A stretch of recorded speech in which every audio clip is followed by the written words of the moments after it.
Welcome to the Deep Dive.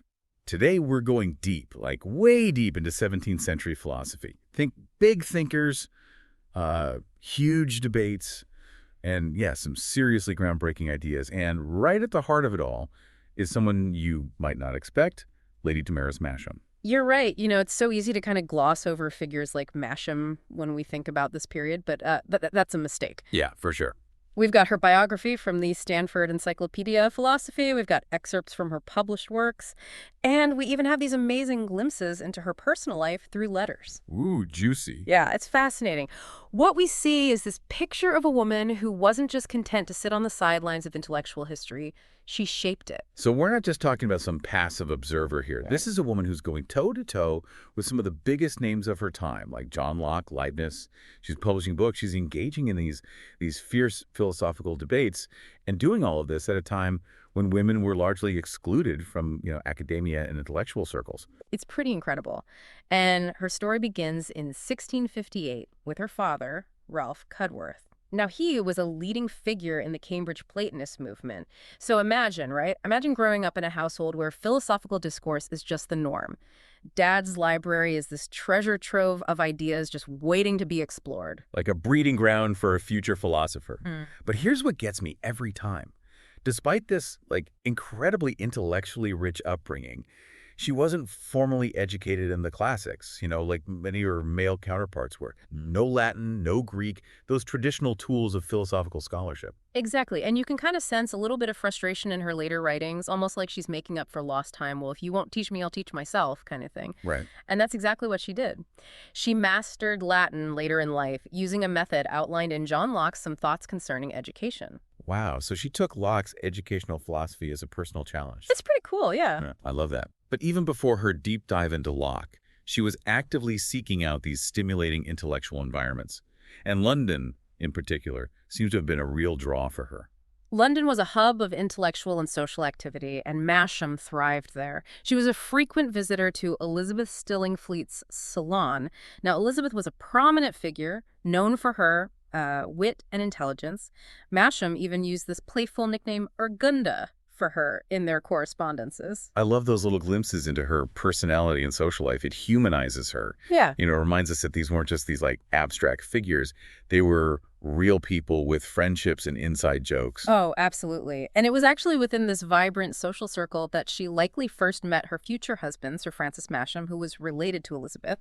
But perhaps even more significantly, it was also in London, sometime before 1682, that she crossed paths with the one and only John Locke.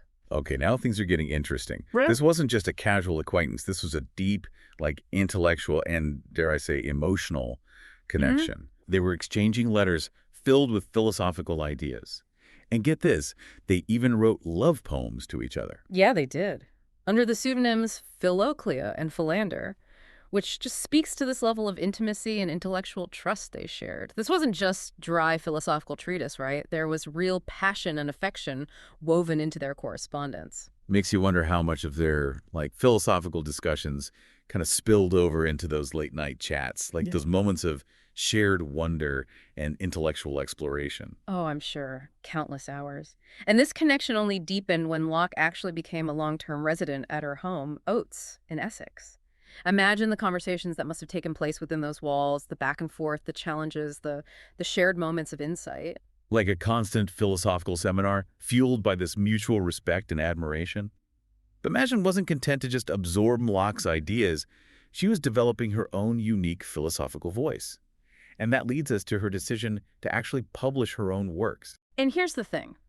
Both of her books, A Discourse Concerning the Love of God in 1696, and Occasional Thoughts in Reference to a Virtuous or Christian Life in 1705, both published anonymously.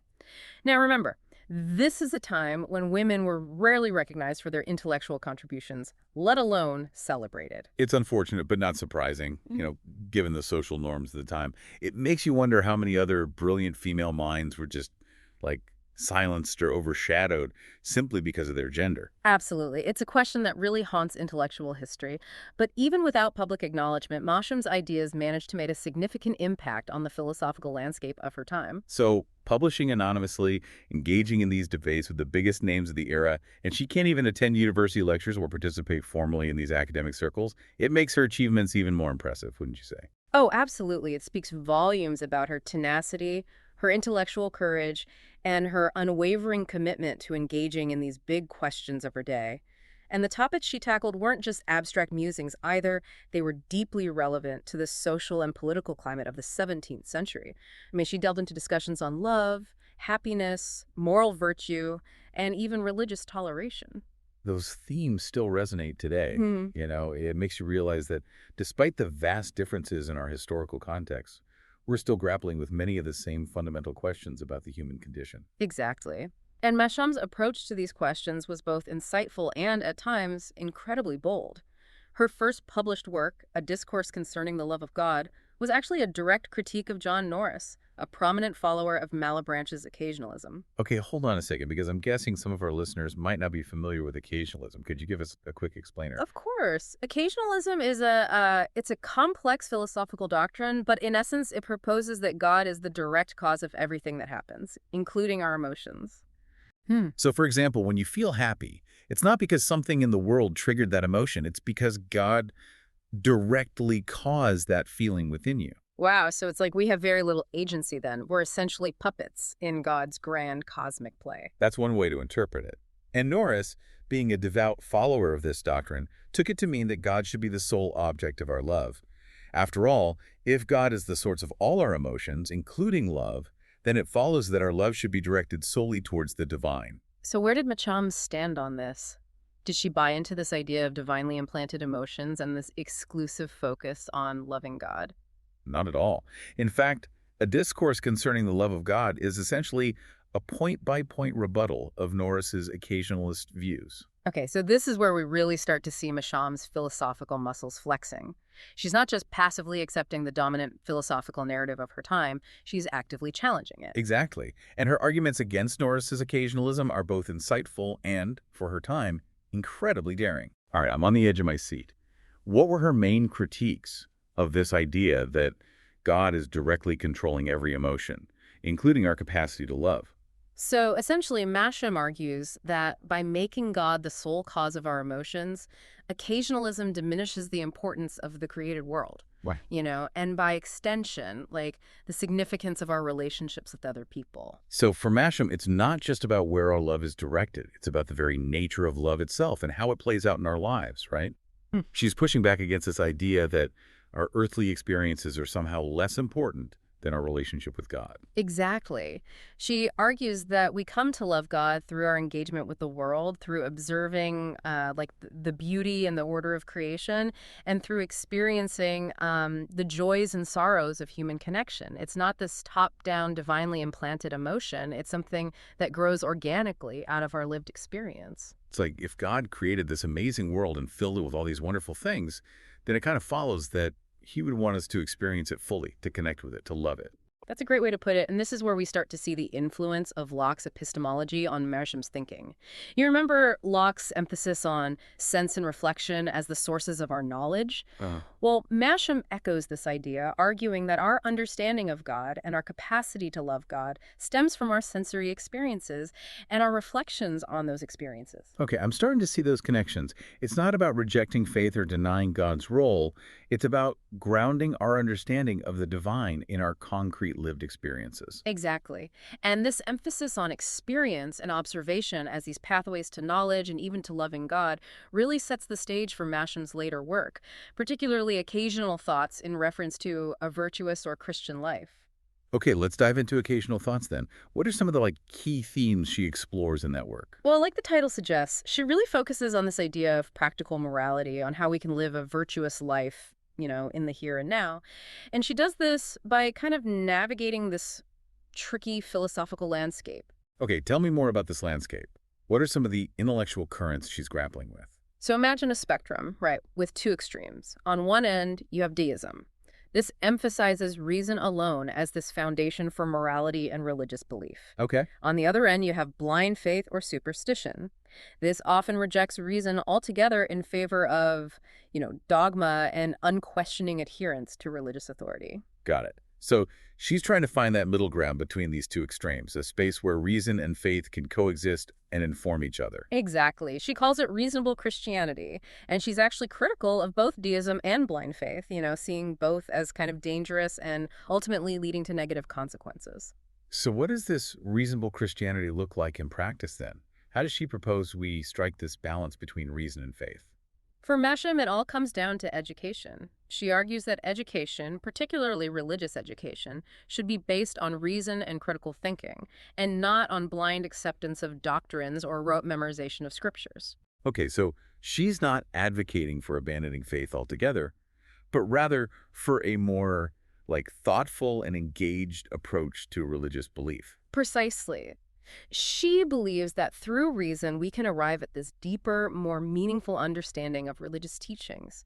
And this, in turn, leads to a more virtuous life, one guided by ethical principles rather than blind obedience. It's like she's saying that true faith isn't about shutting down your critical thinking skills. It's about using those skills to grapple with these complex theological concepts and arrive at a more nuanced and, personally meaningful understanding of your beliefs. Absolutely. And what's fascinating here is how she connects this philosophical framework to the social and political realities of her time.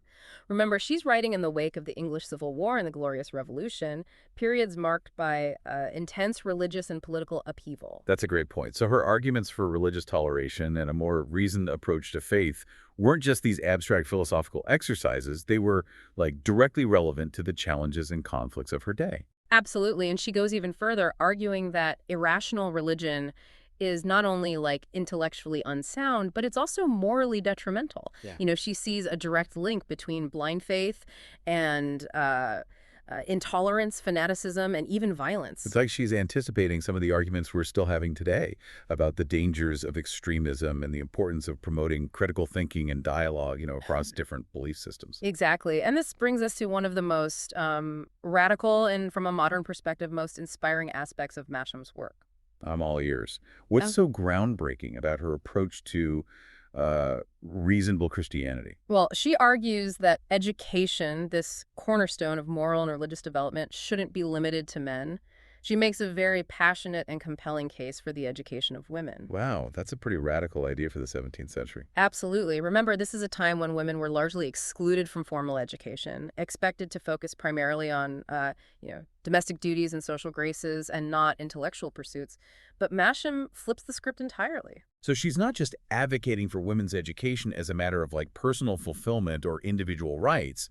She's arguing that it's essential for the moral and intellectual progress of society as a whole. Exactly. She sees the denial of education to women as this grave injustice, not only to the individual women, but also to society at large. It's like, hey, we're missing out on all this potential, all these brilliant minds, simply because of these outdated social norms and prejudices. It's incredible how she anticipates so many of the arguments that, feminists would later champion. It really is. And her advocacy for women's education wasn't just theoretical. It was deeply personal. Remember, she had a son, Francis Cudworth Masham, and she was acutely aware of this, crucial role that mothers play in shaping their children's character. That's such an important point. She's not just writing these abstract treatises. She's grappling with these ideas as a mother, as someone directly responsible for shaping the next generation.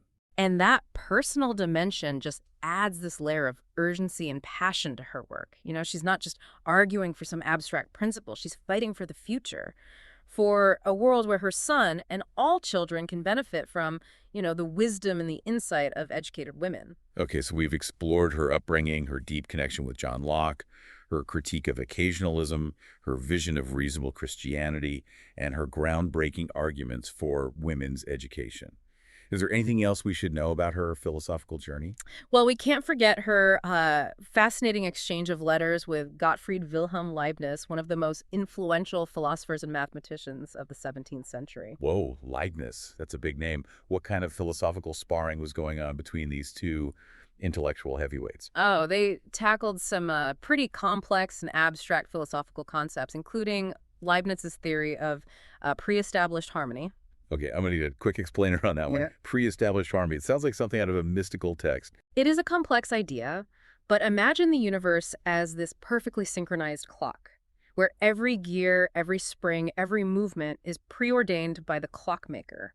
That's essentially Leibniz's view of reality. God, the divine clockmaker, has created the universe in such a way that everything is perfectly synchronized, including our minds and bodies.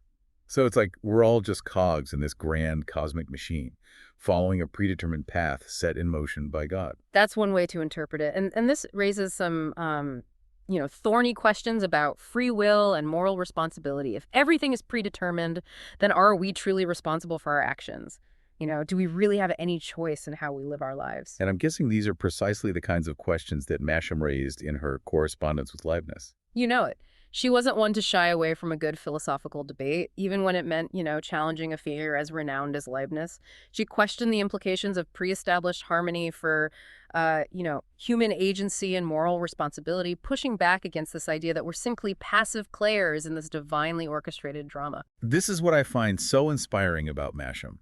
She's constantly questioning, probing, challenging assumptions, even when those assumptions come from some of the greatest minds of her time. And her willingness to engage in these debates, to participate in this intellectual back and forth, wasn't just a matter of, personal ambition. It reflected her active involvement in a larger network of intellectual exchange known as the Republic of Letters. Republic of Letters. That sounds intriguing. What was that exactly? Think of it as the 17th century internet for brainy folks. It was this international community of scholars, writers, and thinkers who corresponded with each other, shared ideas, debated theories, and contributed to the advancement of knowledge. So Masham was part of this intellectual network, exchanging letters with big names all over Europe, not just Locke and Leibniz. Exactly. And her participation in this network shows us that she wasn't just this, local talent, but part of a much bigger conversation, this vibrant intellectual ecosystem that transcended national boundaries. It's amazing to think about how these thinkers were able to connect and exchange ideas across these vast distances, relying solely on handwritten letters and the occasional messenger. It speaks to their dedication to, intellectual pursuits and their yearning to engage with the most challenging questions of their day. And Masham was right there in the thick of it, holding her own in these philosophical debates, contributing her unique perspective and challenging conventional thinking, wherever she found it. This has been such a fascinating exploration so far. But before we wrap up, I'm curious to hear more about her lasting legacy. What can we, as 21st century thinkers, learn from this trailblazing woman philosopher? That's a great question, and one that deserves careful consideration. Lady Damaris Masham's impact extends far beyond the confines of 17th century philosophy. Her ideas, her courage, and her unwavering commitment to reason and virtue continue to resonate with us even today. Yeah, it's really something when you start to look at it, because she wasn't just reacting to these big names like Locke or Leibniz. She was really forging her own path, blending these philosophical traditions in a way that feels, I don't know, it feels surprisingly modern. Okay, yeah, break that down for me, because we've talked about Cambridge Platonism, Locke's empiricism. How did she bring these together? They seem kind of different on the surface. Think of it this way. Cambridge Platonism, with its focus on innate ideas, it's looking upward towards this transcendent realm. And then you've got Locke, and his emphasis on experience, he's grounded in the here and now, the observable world. What Masham does is she takes both perspectives and kind of weaves them into something new. So not rejecting either side, but finding a way for them to coexist and to inform each other. Exactly. It's like she's saying, hey, we can acknowledge the power of innate ideas, the sense of something bigger than ourselves, but we can also ground our understanding in what we experience, what we observe. And we see this in her work on love, right? Yeah. She challenges that occasionalist view that love is just God pulling the strings. She's arguing that it's through, experiencing the world, connecting with others, that we come to love God. Exactly. And that's a key part of her legacy, this idea that the material and the spiritual, they're not separate, they're intertwined. We don't love God in spite of the world, we love God through the world. Makes her work feel so relevant even today, because we're often presented with this false dichotomy, faith versus reason, spirituality versus the material world. Masham's like, no, it's not an either or. Right, and it all connects back to her emphasis on practical morality. It's not enough to just have the right beliefs. You got to live them out, embody them in your actions, your choices, how you treat others.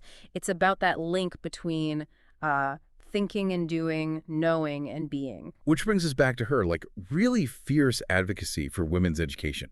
It wasn't just about fairness. It was about making society better by tapping into this, like, intellectual power of women. Absolutely. And that's a message that still resonates so powerfully today.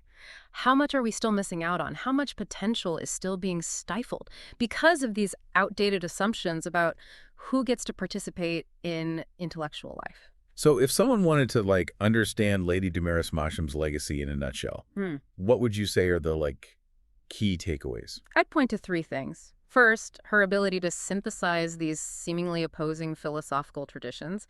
It shows us that complexity and nuance are often more fruitful than this rigid adherence to any one school of thought.